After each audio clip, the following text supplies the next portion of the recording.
You know what's a real kick in the ass? Sleep. That thing we all need, but hate with a fiery passion of 1,000 suns. Who came up with the idea of sleep anyway? Was it some ancient asshole who was like, hey, you know, it would be a blast? Let people shut down for a third of their lives. Fucking brilliant ancient philosopher. Hope you're enjoying your eternal nap in the afterlife, you miserable prick.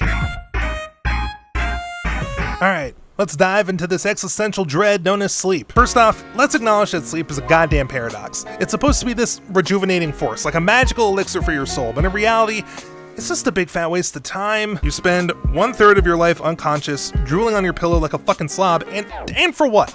To wake up tired as hell because you didn't get enough of it? Genius move, evolution. Really nailed it with that one. Sleep was like that one guy at the party who cornered you with boring stories about his cats. He latches onto you and won't let go. You think you're just gonna take a quick nap, but no, you're trapped in this endless cycle of unconsciousness where you're either dreaming about being naked in public or falling from the sky. Super relaxing, right? And don't even get me started on dreams. Ever notice how dreams are basically just a shitty sequel to your waking life? Like, hey, remember how you struggled with that spreadsheet at work? Let's make it a nightmare where you're lost in a never-ending office building. Thanks, brain. I didn't need a horror show to remind me of my failures. Dreams are like the broken vending machines of the subconscious mind. You put in your hopes and fears, and all you get are bizarre, random scenarios to make you question if your brain has been snorting glue. One minute you're being chased by a giant talking banana. The next minute you're taking a final exam at a high school you never attended. It's a complete fucking mess. The dark side of sleep isn't just about how it's a colossal waste of time. No. There's a deeper, more insidious angle. Sleep is a constant reminder of your mortality. Every time you hit the pillow, it's just a little reminder that you're just a flesh and bone machine slowly breaking down. It's like your body is whispering,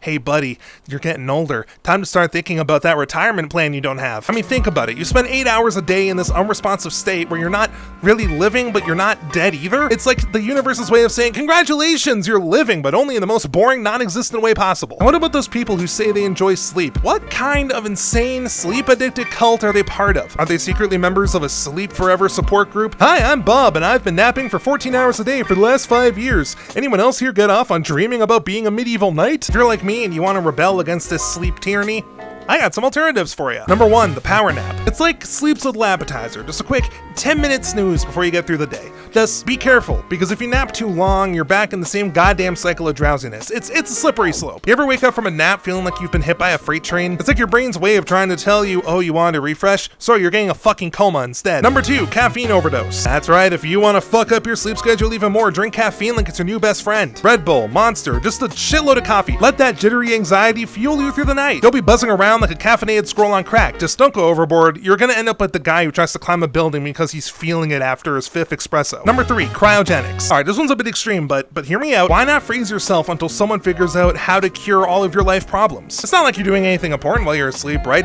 You could be the world's first cryogenically frozen influencer. Hey, I'm Brad, the guy who was frozen for 200 years. Hit that subscribe button to see how the future's treating me. Number 4, meditation. If you want to pretend you're all zen and spiritual, meditation is a great way to trick your brain into thinking you're not just avoiding sleep because you hate it. Plus, it's basically sleep light. You sit there breathing deeply and pretending you're achieving some sort of higher state of consciousness while you're actually just avoiding the real issue of being bored with your life. Number 5, become a vampire.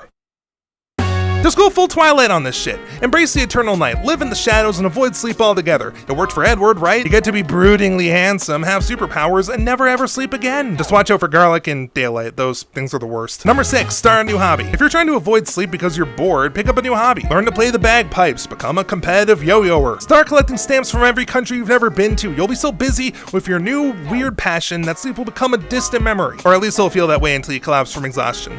Number 7, embrace insomnia. Sometimes you have to accept the fact that sleep is for the weak. Try staying awake as long as you can. It's like a twisted game of endurance. Bonus points if you manage to do it while convincing yourself that you're in the midst of some grand cosmic quest. Oh, I'm just wandering the night, searching for the meaning of life. Nothing unusual. So, what's the grand philosophical takeaway from all this ranting? Maybe it's that we're all just cogs in the great cosmic clockwork.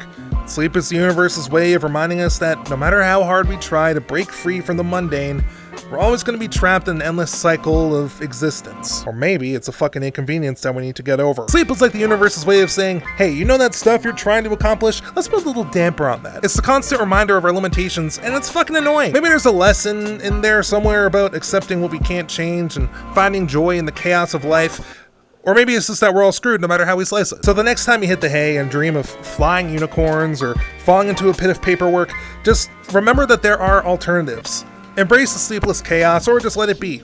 It's your life. And honestly, Who gives a shit? It's time to thank the people who made this chaotic mess of a channel possible. You know the ones, my Patreon and Ko-Fi supporters, the brave souls who are willing to throw their hard-earned cash into the void that is my content. Let's give a big ol' shout out to the legends who are keeping the lights on in this rant factory. Shout out to Gordon, Hakaimono, Foxy Boy, KyleCray95, Fox Named Ari, Alleycat VR, Jargy Roo, Theo Firefox, Serial Source, Matto Kalos, Beast King Barbaros, Uber Bounty, and Joel. You guys are the real MVPs, the ones who keep me from eating instant ramen for every meal. And let's not forget Apple Juice Dragon, Beast Sugar, Dribby, Theo Firefox, Gordon, Levy, Enjoy.tj, and Welcome the Wolf. You're the unsung heroes, the people who drop a few bucks here and there to keep my coffee addiction at a level where I can still function as a semi-cognate human being.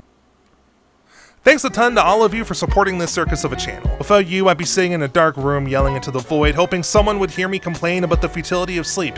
But thanks to you, I can keep ranting about nonsense while actually getting a little bit of money for it. How's that for existential dread?